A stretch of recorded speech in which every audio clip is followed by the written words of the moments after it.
May 6, 2010, 2:42 p.m. A trader in Chicago stares at his screen. The numbers are falling fast, too fast. The Dow Jones Industrial Average, the heartbeat of American capitalism, is hemorrhaging value at a rate never seen before. In 9 minutes, it will lose nearly 1,000 points, $50 billion, evaporated. But here's what makes your blood run cold. No one was selling. No panic, no crisis, no human decision, just machines. Talking to machines, faster than thought itself. This is the story of the flash crash, the day Wall Street discovered it had created something it could no longer control. And the truly terrifying part, it's still happening right now, thousands of times faster than you can blink. To understand how we got here, we need to go back. Wall Street in the 1980s was a different world. Traders in colored jackets, screaming orders across exchange floors, phones ringing, paper tickets, human beings making human decisions. A stock trade took minutes, sometimes hours. Then came the computers. At first, they were simple tools: electronic order matching, faster confirmations, digital record keeping. But by the early 2000s, something fundamental had shifted. High-frequency trading firms discovered a simple truth: speed equals money. If you can buy a stock 1/1000th of a second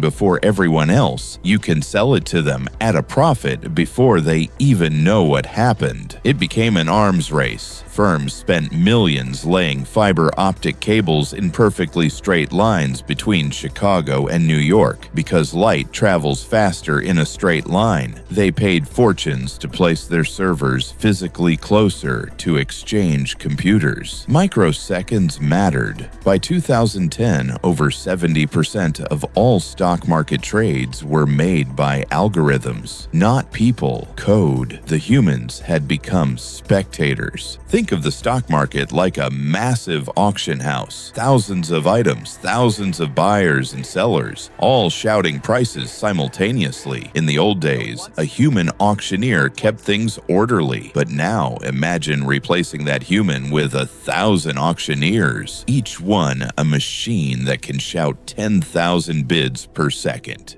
These are high-frequency trading algorithms. They don't think about value or future potential. They look for patterns, microscopic price differences. They buy and sell in milliseconds, skimming pennies from millions of transactions. Here's a simple strategy they use: front-running. Imagine you want to buy 10,000 shares of Apple. The moment you submit that order, which takes about 500 milliseconds to process, an algorithm detects it. In 2 milliseconds, it buys those shares. In another 3 milliseconds, it sells them back to you for a penny more per share. You just paid $100 extra. You'll never notice, but multiply that by millions of trades per day. Another strategy: quote stuffing. An algorithm floods the market with fake orders, thousands per second, then cancels them before they execute. Why? To create noise, to confuse competing algorithms, to make the market freeze while the stuffing algorithm spots a real opportunity. Then there's the predator-prey dynamic. Some algorithms hunt other algorithms. They've learned to recognize the patterns of competing bots. When they spot one, they manipulate prices to trigger its programming, forcing it to buy high or sell low. It's algorithmic warfare, and humans aren't even in the room.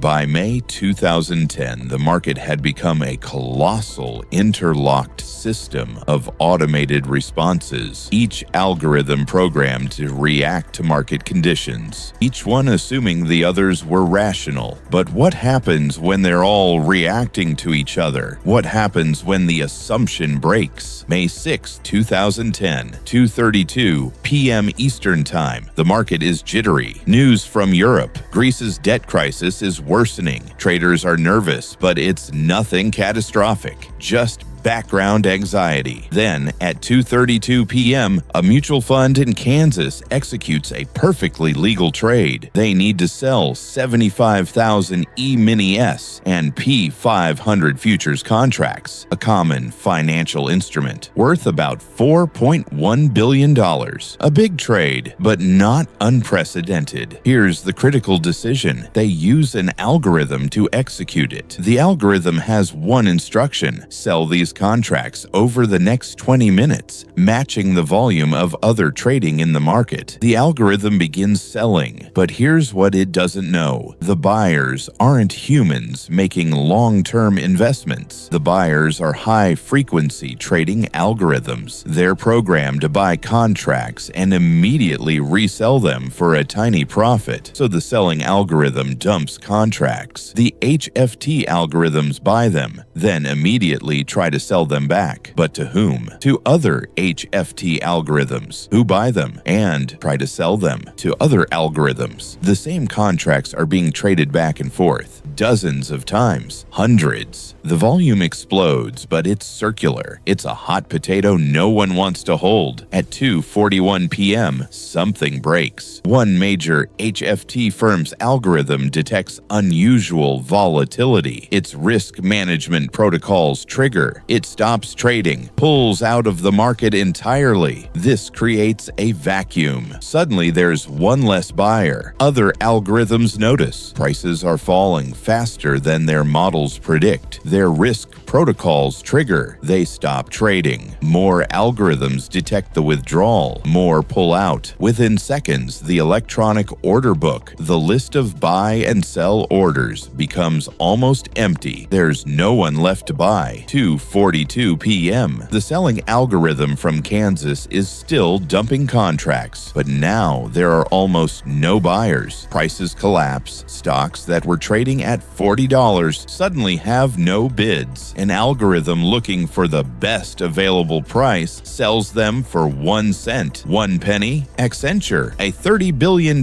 company, trades at 1 cent per share. Apple drops $10 in seconds. Procter & Gamble falls 37% in 4 minutes. Across the market, circuit breakers, automatic pause mechanisms, don't trigger. They're designed for slow collapses, not algorithmic freefall. At 2:47 p.m., 5 minutes after it started, trading in E-mini futures pauses automatically. A 5-second break. 5 seconds. That's all it takes. In those 5 seconds, the algorithms reset. Risk models recalculate. When trading resumes, buyers return. By 3 p.m., prices have mostly recovered, but the damage is done. $50 billion oscillated through the economy in 9 minutes. Trades executed at absurd prices. Retirement accounts briefly showed catastrophic losses, and no one understood what had happened. In the aftermath, investigators swarmed. The SEC and CFTC spent 5 months analyzing that day. They reviewed billions of data points, individual trades, algorithm behaviors, market structure. Their conclusion: the flash crash was triggered by a single large trade interacting with high-frequency trading algorithms in an unexpected way. A cascade of automated responses, a feedback loop, no conspiracy, no hackers, no malicious intent, just complexity beyond human comprehension. The Kansas mutual fund that triggered it, they were doing nothing wrong. The algorithm was functioning as designed. The HFT firms also following their programming. Everyone was innocent, and everyone was guilty. The real culprit was the system itself. But here's what should terrify you: they couldn't prevent it from happening again. New safeguards were implemented, circuit breakers were improved, kill switches were added, but the fundamental architecture remained. Because the market depends on these algorithms now, they provide liquidity, the ability to buy and sell instantly. Without them, trading would slow to a crawl, costs would rise, the entire financial system would seize up. We've built a system we can't control and can't live without, and it's gotten faster. In 2010, high-frequency trades measured in milliseconds, thousandths of a second. Today, microseconds, nanoseconds. Some firms are approaching the physical speed limit of light traveling through fiber-optic cables. There have been other flash crashes since 2010, smaller, contained, but regular. In 2012, Knight Capital, a major trading firm, deployed a faulty algorithm. In 45 minutes, it executed $7 billion in errant trades. The company lost $440 million.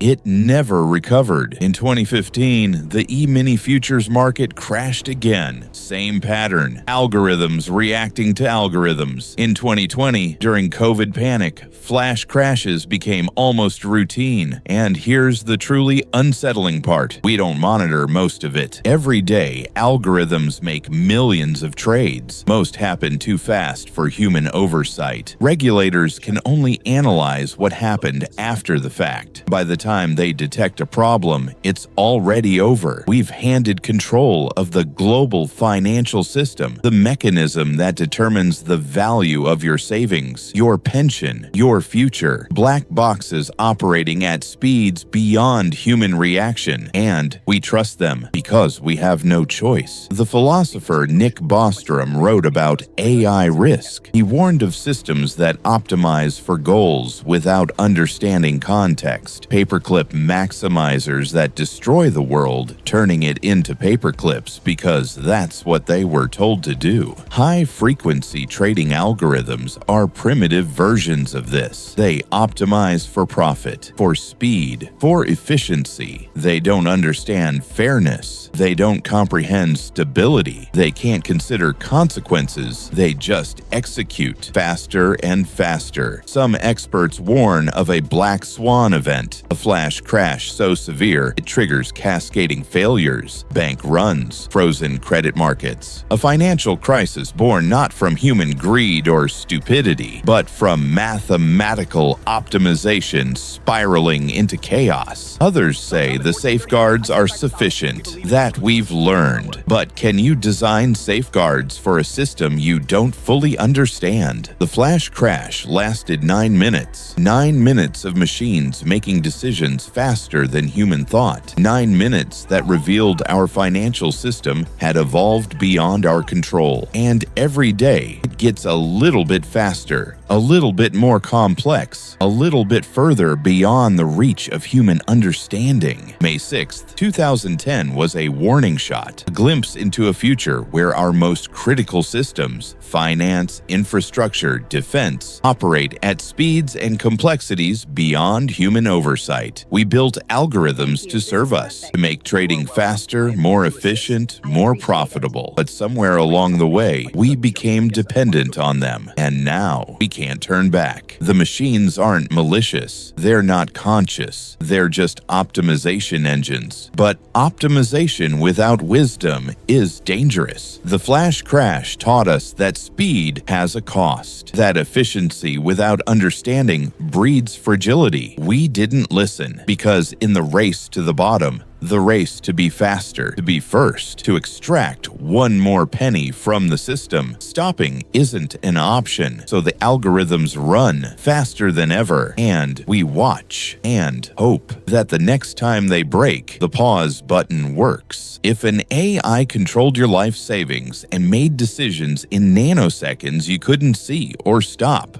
would you trust it? Because whether you know it or not, you already do. Drop your thoughts below and maybe check your portfolio.